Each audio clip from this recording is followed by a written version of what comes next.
Jazz Club. René François Ghislain Magritte, 20. mendeko artista surrealista bat izan zen. Munduarekiko dugun horretiko pertzepzioa aldatzea zuen helburu, irudi ingeniotsu eta provokatiboak erabiliz. Europako beste artista surrealisten kontra joan zen askotan. Berak ez zuen inkontzientean murgildu nahi eta teoria psikoanalitikoak baztertzen zituen. Hala ere, arrunta da bere kuadroetan bizitza markatu zioten momentuen arrastoak aurkitzen. Batez ere, bere amak bere buruaz beste egin zueneko episodioa. Artista txikia zenean, hau ibai batera bota zen bere bizitzarekin amaitzeko. Magritte gazteak egun batzuetara aurkitu zuen itota, jantzitako jalak aurpegia estaltzen zutelarik. Irudi hau askotan ikusiko dugu pintoraren obretan.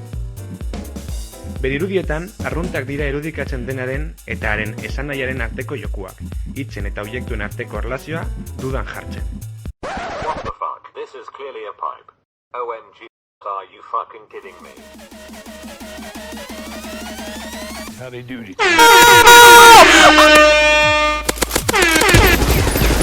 Headshot. Damn, son, where'd you find this?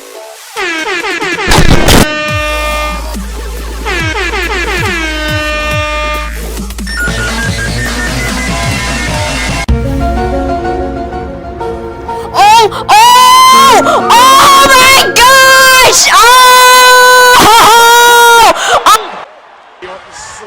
Watch out, watch out, watch out, watch out!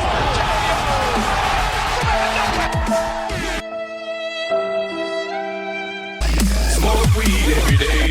Fuck her right in the pussy! Damn.